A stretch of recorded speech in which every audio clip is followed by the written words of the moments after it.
곧이어 JTBC 뉴스룸이 방송됩니다. 청색과 귤색과 분홍색 JTBC 정상회담 자체를 찬성하거나 반대하는 함께 따라가 보겠습니다. 치우침 없이 당당하게 할 말을 하겠습니다. 7시 30분부터 1시간 동안 시청자들을 찾아갑니다. 더 깊이 있는 뉴스룸. 다시 시작합니다. JTBC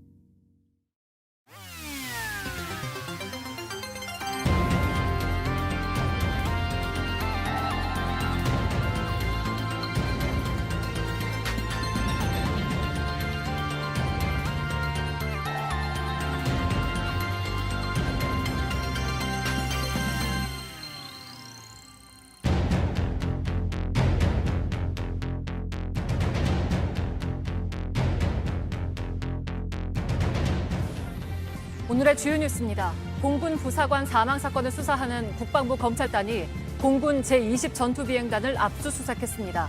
문재인 대통령은 병영 문화를 개선할 수 있도록 민간도 참여하는 기구를 설치하라고 지시했습니다. 최근 극단적인 선택을 한 네이버 직원이 직속 임원으로부터 쉴 새 없이 업무를 부여받고 폭언을 들어왔다고 네이버 노조가 발표했습니다. 네이버 노조 지회장을 만나보겠습니다. 사우디아라비아에 파견됐던 한국 대사가 현지 직원에게 히잡을 벗으라고 하는 등 이슬람 문화를 무시하는 지시를 해왔다는 주장이 나왔습니다. 직원은 한국의 국가인권위원회에 진정을 제기했습니다. 잠시 후에 뵙겠습니다.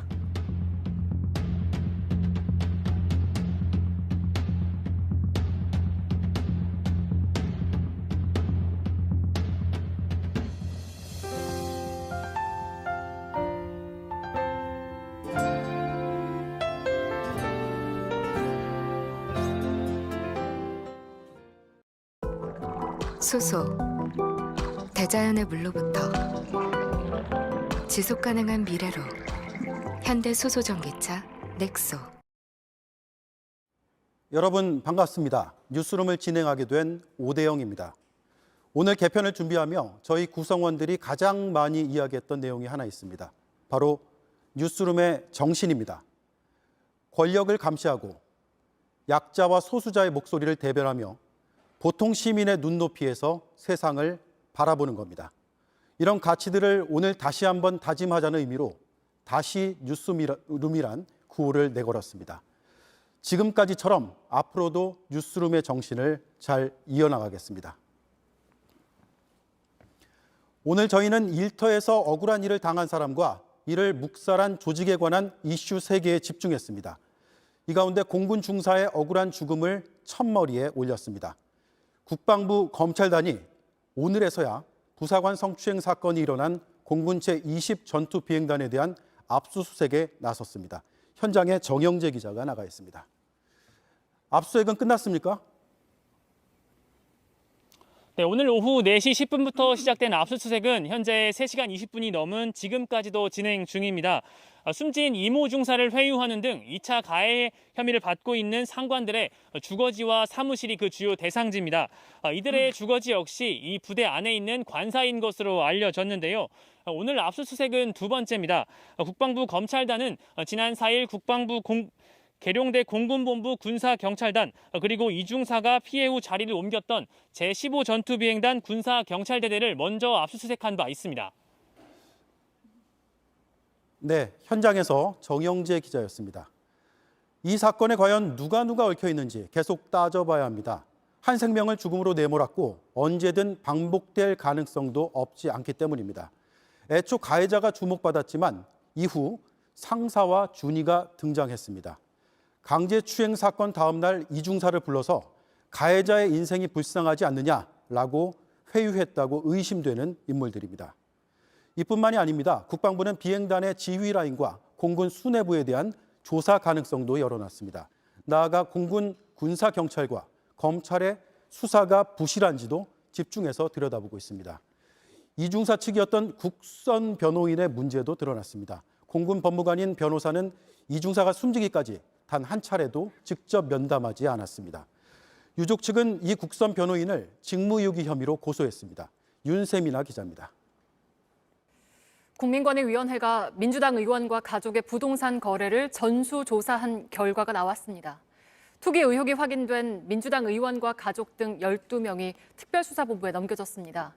권익위는 해당 의원들이 누군지 명단을 공개하지 않고 민주당에만 전달했습니다. 김소현 기자입니다.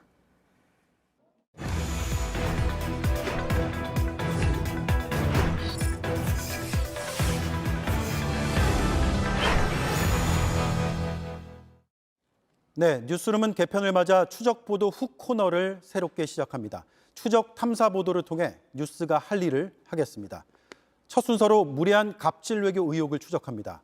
이슬람 율법이 특별히 엄격한 나라, 사우디의 한국 대사관에서 대사가 현지 여성 직원에게 이슬람 문화를 무시한 무례한 지시를 내렸다는 진정이 국가인권위원회에 제기됐습니다. 먼저 강희영 기자입니다. 잠시 후 뉴스룸입니다. 정부가 LH 직원 20%를 줄이는 혁신안을 내놨습니다. 하지만 조직 개편이 빠져서 반쪽짜리란 비판입니다. 한편 LH 인천 본부장이 검찰에 소환된 것으로 확인됐습니다. 일제 강제징용 피해자들이 일본 기업들을 상대로 낸 손해배상 소송에서 사실상 패소했습니다. 피해자들은 반발했고 일본 정부는 한국 정부에 구체적인 제안을 주시하겠다고 밝혔습니다. 이른바 핫플레이스 골목에 있는 한 어린이 운동장이 곧 사라집니다. 이곳에 주차장을 만들어 더 많은 사람들이 올 수 있게 하겠다는 계획 때문입니다. 아이들은 어른들에게 이렇게 운동장을 지켜달라며 편지를 쓰고 그림을 그렸는데요. 밀착 카메라에서 전해드립니다. 네, 말씀드린 대로 정부가 LH 직원 20%를 줄이겠다고 발표했습니다. 이름하여 혁신안입니다. 그런데 반쪽이라는 비판이 나오는 이유가 투기를 막을 핵심 대책인 조직 개편이 빠졌기 때문입니다. LH 비리 의혹은 계속 터져나오고 있습니다. 경기도 동탄 신도시의 백화점 사업자를 롯데로 선정하는 과정에 LH가 특혜를 줬다는 의혹을 검찰이 수사 중입니다. 저희가 취재를 해보니까 새로운 사실이 하나 더 나왔습니다. 현직 LH 본부장이 롯데에 유리하게 심사한 혐의로 검찰 조사를 받았습니다. 강신우 기자입니다.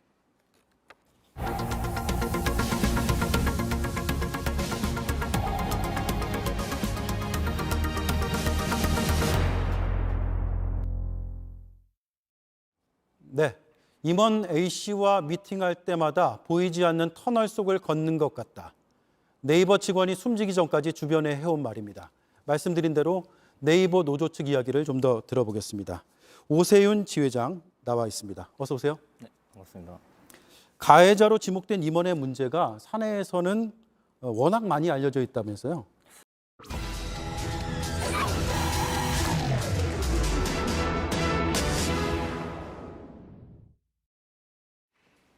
네, 오늘 밀착 카메라는 우리 이제 어디서 놀아야 돼? 하고 묻는 아이들에게 뭐라고 답해줄지 고민해봤습니다. 마을 한복판에 있는 아이들 놀이터를 부수고 주차장을 짓겠다는 지자체가 있습니다. 동네가 이른바 핫플레이스가 되면서 사람들이 차를 댈 곳이 부족하다는 건데요. 다른 방법은 없을지 밀착 카메라 이상엽 기자가 취재했습니다.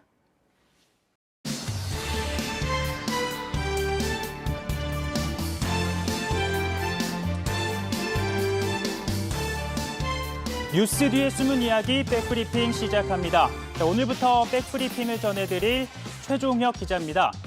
자, 네가 왜 거기서 나와 하시는 분들 분명 계실 텐데요. 정치부의 최반장에서 뉴스룸 백브리퍼로 백했습니다. 자, 앞으로 감시망을 벗어난 사각지대까지 샅샅이 들추는 백브리핑이 되겠습니다. 자, 오늘 준비한 소식은요. 일본을 향한 내용입니다. 일본 안녕하세요입니다. 자, 첫날부터 맞춤법이나 틀리고 어떻게 된 거냐 하실 텐데 너무 나무라지 마시고요. 이 소식 한번 들어보시죠. 독도에 대한 일본의 시비 끊이질 않고 있습니다. 최근엔 일본이 도쿄올림픽 홈페이지에 독도를 일본 땅으로 표기한 지도를 올리고 또 삭제를 거부하는 등 황당한 행동들을 이어가고 있는데요. 자, 이런 가운데 독도 지킴이로 나선 이들이 있습니다. 바로 독도새우인데요. 독도새우는 독도 근처에서 잡히는 새우 3종을 통틀어 부르는 이름입니다. 자, 이번에 방류한 건 도화새우라고 하는데요. 경상북도가 바로 이 두화새우 20만 마리를 독도 앞바다에 방류했습니다. 실제 방류하는 바닷속 모습인데요. 약 3cm 정도 되는 아주 작은 어린 새우입니다. 아주 활발하게 움직이면서 헤엄을 치고 있죠. 자, 그런데 5년쯤 지나면 20cm 이상 자라고 마리당 2만 원이 넘는다고 합니다. 그러니까 이 어민들에게는 큰 부가가치를 낼 수 있는 소득원이겠죠. 무엇보다 일본을 향한 메시지도 있습니다. 왜냐하면 일본은 이 독도새우에 예민한 반응을 보였기 때문인데요. 지난 2017년 11월 청와대에서 열린 한미 정상의 만찬이 대표적입니다. 당시 독도새우가 식탁에 올랐었는데 일본이 강하게 문제를 삼았던 겁니다. 그러니까 트럼프 대통령이 미국으로 돌아가 독도새우를 먹었다라고 말하는 것만으로도 적지 않은 영향을 미칠 수 있었기 때문이겠죠. 또 고유명사다 보니까 일본 방송에서도 이런 말을 쓰면 안 되겠지만 다케시마가 아니라 독도새우란 표현이 나가기도 했다고 합니다. 탁현민 의전비서관이 추후 밝힌 바에 따르면 이건 의도된 메뉴였다라고 하죠. 자, 이러한 경험이 있으니까 이번 도쿄올림픽 지도 문제도 일본이 시비를 거는 가운데 이 독도새우로 일종의 맞대응을 한 겁니다. 자, 가만히 보면 자기는 공식 지도에 독도를 갖고 소위 장난을 쳐놓고 우리가 독도새우를 밥상에 올린 것 가지고 그 난리를 쳤던 걸 보면 할 말은 많지만 저는 참겠습니다. 아무튼 이번에 방류된 독도새우가 헤엄쳐서 일본으로 가서 잡힐 수도 있을 겁니다. 만일 일본 어민에게 잡힌다면 꼭 이 말을 해줬으면 좋겠는데요. 자, 손이 가요 손이 가. 하지만 독도엔 손대지 마세요. 이렇게 단호하게 얘기를 해주면 좋겠습니다. 자, 오늘은 첫날이라 여기까지만 준비해봤습니다. 자, 앞으로 저는 이 백브리핑을 통해 뉴빠제야 하는 분들이 많았으면 하는데요. 뉴빠제야, 이 무슨 말이냐고요? 뉴스에 빠진 게 죄는 아니잖아. 네, 앞으로 많은 분들이 이렇게 뉴빠제야라고 말할 때까지 백브리핑은 계속됩니다. 올 들어 첫 폭염 영향 예보가 내려진 대구의 낮 풍경입니다. 또 부산 해운대에는 물놀이와 일광욕을 즐기는 사람들이 부쩍 많아졌습니다. 날이 흐려서 상대적으로 선선했던 서울과 달리 오늘 남부 지역 대부분은 30도를 넘었습니다. 구석찬 기자입니다. 네, 오늘 뉴스룸은 여기까지입니다. 내일도 7시 30분에 찾아뵙겠습니다. 네, 그리고 저희는 내일도 다시 새롭게 뛰겠습니다. 시청해주신 여러분 고맙습니다.